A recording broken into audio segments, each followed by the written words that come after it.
नमस्कार, मैं हूं रवि शर्मा। लंबे समय के बाद आसाराम एक बार फिर सुर्खियों में है। वजह एक शख्स पर चली जानलेवा गोली। दरअसल मामला जानलेवा हमले का है। आसाराम जोधपुर की जेल में थे और 160 कोस दूर ये गोली चली और इल्जाम है राजकोट में चली हुई इस गोली का कि कहीं ना कहीं इसके पीछे आसाराम का हाथ हो सकता है। लेकिन क्यों? कौन था वो शख्स जिस पर गोली चली? आइए बताते हैं।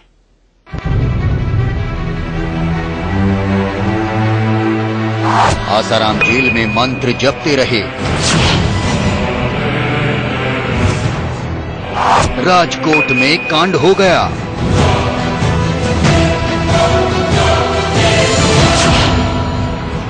आसाराम का गवाह लहूलुहान हो गया।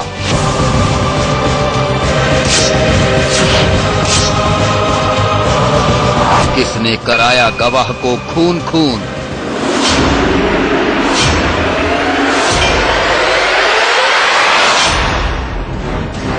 देखिए, ये आसाराम का सबसे अहम राजदार अमृत प्रजापति है। अब ये लहूलुहान हो चुका है और इसके पूरे चेहरे पर पट्टियां बंधी हैं। पहचान पाना तक मुश्किल है। माना जा रहा है कि इसकी वजह है आसाराम।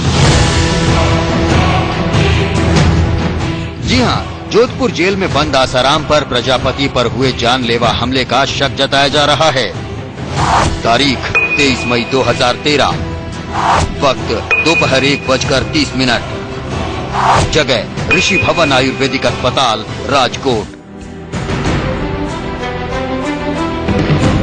शुक्रवार दोपहर अमृत प्रजापति को गोली मार दी गई। देखिए, राजकोट के इसी ऋषि भवन आयुर्वेदिक अस्पताल के ठीक सामने आसाराम की काली करतूतों की पोल खोलने वाले सबसे मजबूत राजदार अमृत प्रजापति को गोली मारी गई। प्रजापति दोपहर करीब 1 बजे यहां से घर जाने के लिए निकले थे। बकौल पुलिस हर शुक्रवार प्रजापति सुबह करीब 10:30 बजे यहां मरीजों के इलाज के लिए आया करते थे और दोपहर 1:30 बजे रवाना होते थे। अमृत प्रजापति अहमदाबाद से दूसरा और चौथा शुक्रवार ये सेवा के लिए आते थे। वो उसके ओपीडी में एक पेशेंट का बहाना करके अंदर गया और अमृत प्रजापति पर एक फायर कर भाग गया। प्रजापति पर 2 गोलियां चलाई गईं।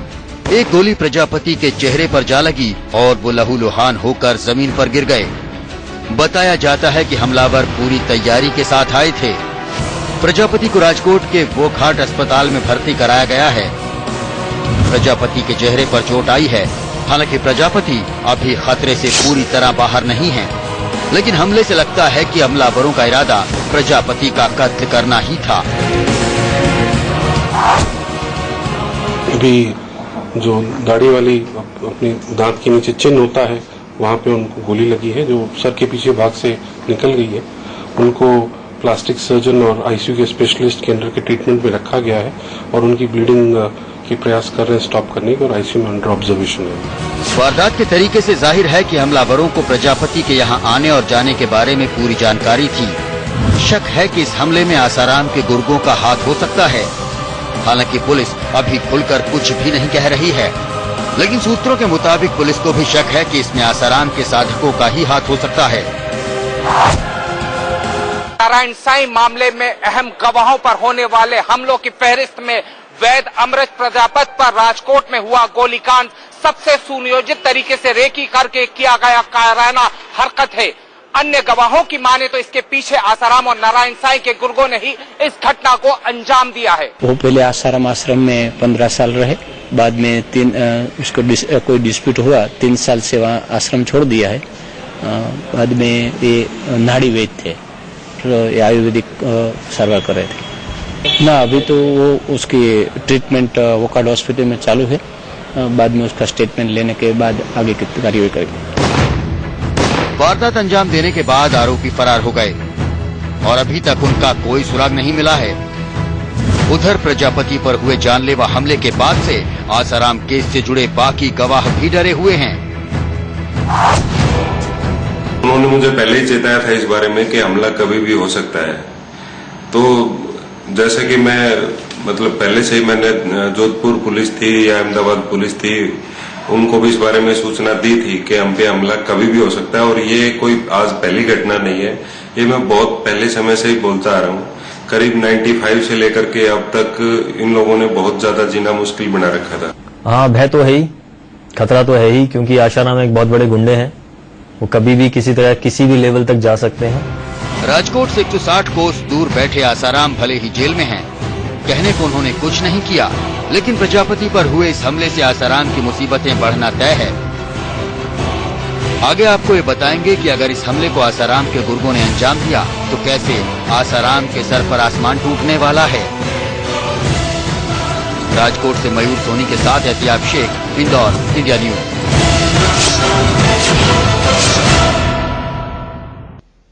सवाल अब यह भी उठता है कि आखिर वैद्य अमृत प्रजापति को निशाना बनाने के साथ एहतियाब शेख, इंदौर, इंडिया न्यूज।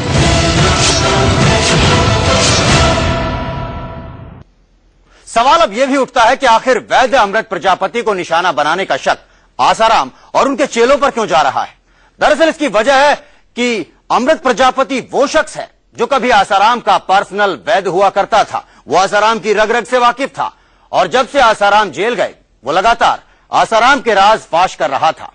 कहीं प्रजापति को इसी गुनाह की सजा तो नहीं मिली।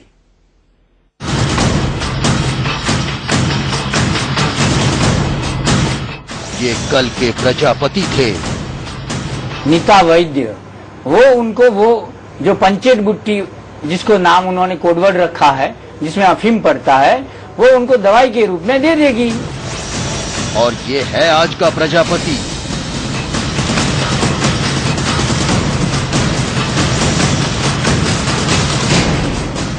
गोली के जख्म से बेहाल अमृत प्रजापति अब बोल नहीं सकता, लिहाजा फिलहाल वो नहीं बता सकता कि उस पर कातिलाना हमला करने वाले कौन थे। कौन थे वो जिन्होंने आप देखाना ताव और अमृत प्रजापति पर गोली दाग दी। क्या मकसद था उनका, क्या दुश्मनी थी उनकी अमृत प्रजापति से। ये जानने के लिए वैद्य अमृत प्रजापति के इतिहास में झांकना होगा, सुनना होगा वो सब जो अमृत बीते लंबे वक्त से कहते चले आ रहे हैं।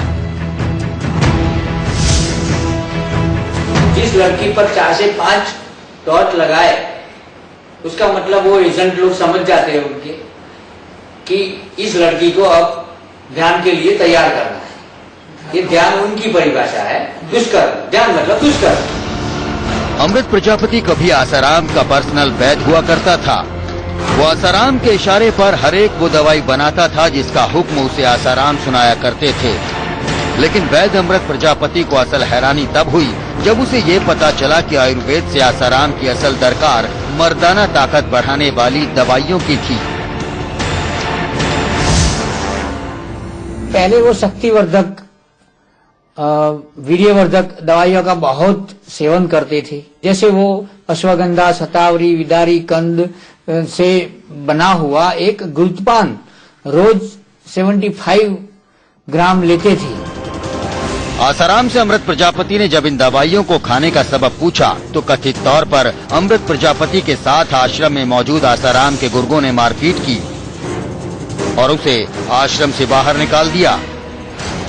लेकिन जैसे ही आसाराम खुद एक नाबालिग लड़की से यौन शोषण के आरोप में जेल गए, अमृत प्रजापति ने आसाराम के खिलाफ मोर्चा खोल दिया। देश भर के मीडिया में प्रजापति आसाराम के कच्चे चिट्ठे खोलने लगा। जिस लड़की पर 4 से 5 टॉर्च लगाए, उसका मतलब वो एजेंट लोग समझ जाते हैं उनके कि इस लड़की को अब ध्यान के लिए तैयार करना है। ये ध्यान उनकी परिभाषा है, दुष्कर्म। ध्यान मतलब दुष्कर्म। अब सुनिए अमृत प्रजापति ने आसाराम के खिलाफ खुलासे क्या क्या किए थे। प्रजापति का खुलासा नंबर 1, अफीम खाते हैं आसाराम। अमृत प्रजापति ने ये बताया कि आसाराम मध्य प्रदेश के पंचेड़ इलाके में बने अपने आश्रम में अफीम की खेती कराते हैं और फिर उस अफीम का सेवन वो पंचेड़ बूटी के नाम से करते हैं। ये जो महिला वैद्य है, नीता वैद्य, वो जो पंचेट गुट्टी जिसको नाम उन्होंने कोडवर्ड रखा है, जिसमें अफीम पड़ता है, वो उनको दवाई के रूप में दे देगी। क्या आप कितने साल से आसाराम अफीम का सेवन करते हैं? करीबन 2002 से मेरे नॉलेज में है। प्रजापति का खुलासा नंबर 2, एकांत कुटिया में होता था दुष्कर्म। प्रजापति ने ये खुलासा कर भी सनसनी फैला दी कि आसाराम अपने आश्रमों में बनी एकांत कुटिया का इस्तेमाल कम उम्र की लड़कियों से दुष्कर्म के लिए किया करते थे और कथित तौर पर प्रजापति ने ऐसा अपनी आंखों से देखा था। हर जगह पे आश्रम के साथ उनकी एकांत कुटिया हर जगह पे होती है। वो कुटिया का उपयोग हमेशा वो कुकर्म करने के लिए ही उपयोग किया करते थे। अमृत प्रजापति की बातों में कितनी सच्चाई होती ये तो बताना मुश्किल है, लेकिन प्रजापति लगातार आसाराम के खिलाफ सनसनीखेज खुलासे करते रहे। प्रजापति का खुलासा नंबर 3, भारती करती थी लड़कियां सप्लाई। भारती आसाराम की बेटी है। अमृत प्रजापति ने मीडिया में ये कहकर भी सनसनी फैला दी थी कि उसने खुद भारती को आसाराम के लिए लड़कियां सप्लाई करते हुए देखा है। कुछ ऐसा ही आरोप अहमदाबाद पुलिस ने भी भारती पर लगाया है।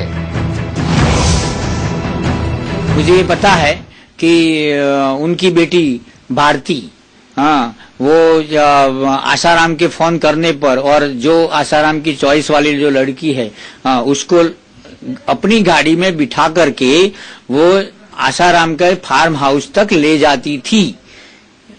और मैंने भारती की गाड़ी बहुत बार रात को उनकी कुटिया के आसपास देखी हुई है। जाहिर है अगर अमृत प्रजापति सच बोल रहा था तो वो आसाराम के लिए मुसीबत की शक्ल अख्तियार करता जा रहा था। ऐसे में आसाराम के समर्थकों में प्रजापति को लेकर नाराजगी होना लाजिम थी। गवाहों पर हुए हमलों के तीनों मामलों में सूरत पुलिस ने आसाराम के आश्रमों से ताल्लुक रखने वाले आसाराम के चेलों को ही गिरफ्तार किया है। इसीलिए शक की सुई इस मामले में भी आसाराम और उनके समर्थकों की तरफ घूम रही है। मयूर सोनी, राजकोट, इंडिया न्यूज़।